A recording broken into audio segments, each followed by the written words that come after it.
안녕하세요, 힐링송입니다. 날씨가 추워질수록 바깥 안의 온도 차이로 인해 수영장에는 뿌연 안개가 피어나기 시작하는데요. 이런 안개 현상을 보고 우와 온천 같다 감탄하는 회원님부터 와 이래 뿌였노 감정이 메마른 회원님까지 다양한 생각을 갖고 계시는데요. 오늘 영상 촬영 힘들 것 같습니다. 정말 뿌였네요. 자, 우리가 생각하는 부분에서도 이렇게 차이가 나듯이 수영의 목적도 각자 다른데요. 얼마 전 재미있는 댓글을 하긴 했는데요. 굳이 세세한 규칙을 지킬 필요가 있느냐? 운동만 잘하고 가면 되지 굳이 어렵게 규칙 따져가며 선수하려고 수영하느냐라는 댓글 내용입니다. 이렇게 댓글이 달린 영상 내용은 평영 동작을 할 때 실격을 당할 수 있는 자세를 분석하는 영상이었는데요. 자, 오늘의 주제는 왜 규칙과 규정을 알고 수영을 해야 하는가에 대해서 이야기를 해보겠습니다. 자, 첫 번째는 아는 것이 힘이다. 자, 수영을 배우면서 굳이 이런 규칙까지 알아야 될까? 출발 이후 물속에서 최대 15m까지 이동할 수 있는 규정이 있습니다. 물속에서 움직이는 순간 속도가 가장 빠르기 때문에 누구든 바로 올라오지 않고 물 안에서 이동하려고 노력을 많이 합니다.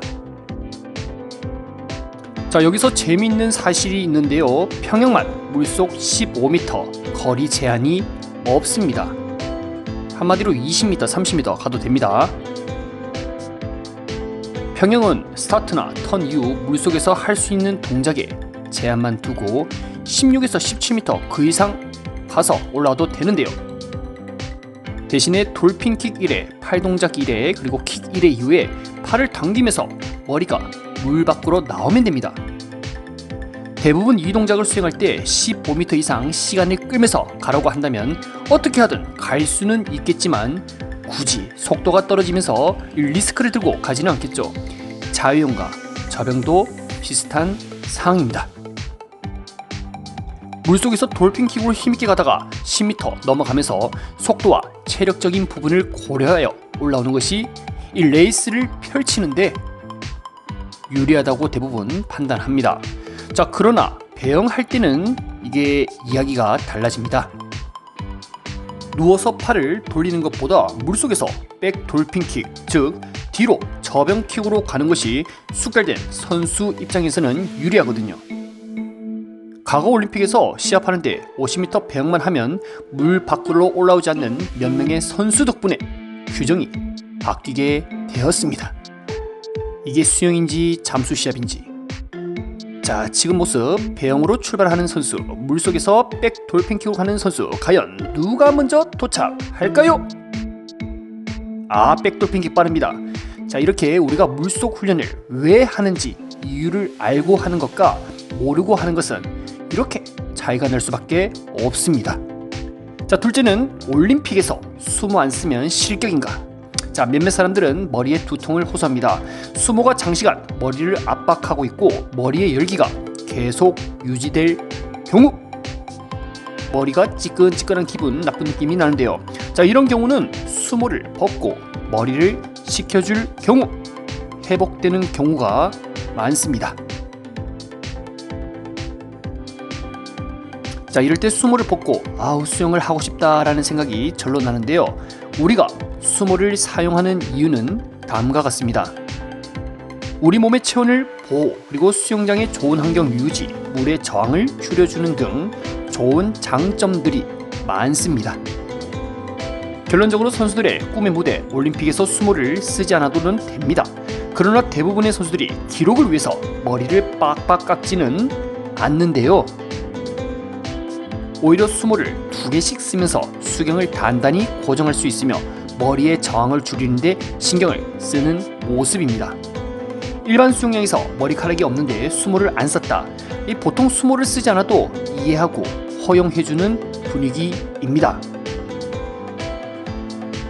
상식적으로 이 수영장에서 수모를 쓰지 않아 저체온으로 쓰러진 사례를 본 적이 없어 그냥 놔두는 것이 합리적일 듯 하네요.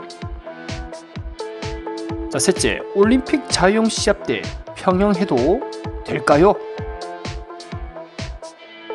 네, 됩니다. 자, 일반 수영장에서도 가끔 자유형 대신에 저병으로 시합하시는 분들도 있거든요. 이런 심리는 내가 저병을 겁나 잘하는데 자유형 하는 사람들보다 더 잘하는 모습 보여주고 싶다라는 영웅 심리가 약간 깔려 있는 거거든요.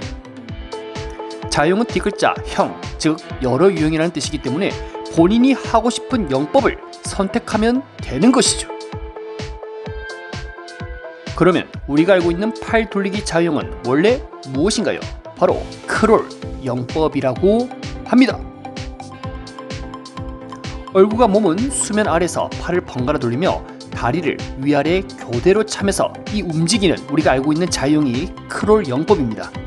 수영의 여러 영법 중에 가장 빠르기 때문에 자유형 경기에서 거의 모두가 크롤 자세를 만들게 됩니다.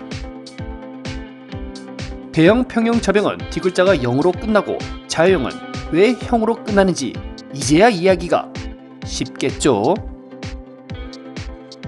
제가 이렇게 알려줬다고 이 수영쌤한테 자유형 5바퀴 갔다 오라고 했으니 저는 자유형이라 했으니 평형으로 갔다 올게요 라고 하는 순간 주변의 친한 친구들이 다 떠날 수 있으니 주의하시길 바랍니다.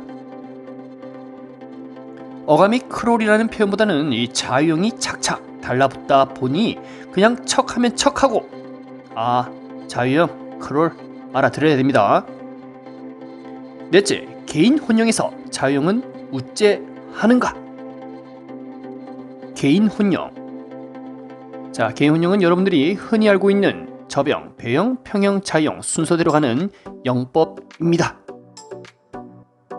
개인 혼용이 주 종목인 선수들은 접배 평자를 골고루 잘해야 되며 다른 선수들과 연습 방법도 살짝 다릅니다. 앞서 힐링 수영쌤이 자유형 할 때는 네 맘대로 영법해도 실격 안 당한다고 했죠. 그런데 이 개인 혼용할 때는 그 말이 씨도 안 먹힙니다. 여기서 규정이라는 말이 나오는데요. 개인 혼용 마지막 순서 자유형은 무조건 크롤 영법으로 하라. 이것이 규칙입니다. 아니, 지가 기록이 넣는 건데 그냥 자유형답게 아무거나 하지 왜 접배평자의 자유형에서 크롤 영법을 굳이 지정을 했을까요? 평형하면 안됩니까? 자유형할 때. 자, 2015년 세계수수고대회에서 미국의 라이언 로체라는 개인 혼용 선수가 평형을 터치하고 그때부터 아주 쇼킹한 일이 벌어졌습니다. 옆에 있는 선수들은 평형 두 손 터치하고 물속에서 돌핀킥을 하는데 라이언 로체 선수 혼자만 이거 바사로킥, 즉 백 돌핀킥으로 쭉 가는 겁니다. 그러다가 15m 전에 크롤 영법으로 바꿔서 다시 갔던 것이죠. 한마디로 돌핀킥보다는 백 돌핀킥이 더 편했다는 말입니다. 자, 사람들은 큰 충격을 받았는데요. 로체 선수의 200m 개인 혼용 금메달 이후에 이 개인 혼용의 규정은 바뀌기 시작했습니다. 개인 혼용의 마지막 영법은 크롤 영법, 즉 규정대로 시선이 아래를 본 돌핀킥 이후에 나와야 한다고 이것이 개정되었습니다. 이렇게 0.1초라도 기록을 줄이기 위해서 새로운 방법을 만들어내는 것이 참 대단합니다. 규정과 규칙은 모든 사람들이 규격화된 틀 안에서 공정한 플레이를 하기 위한 장치인데요. 그 틀 안에서 나만의 스타일을 만들어내기 위해 우리는 수영의 규칙을 알고 있어야 합니다. 선수할 것은 아니지만 모르는 것을 하나씩 알아가는 그 기쁨은 말로 표현하기가 아주 힘들죠.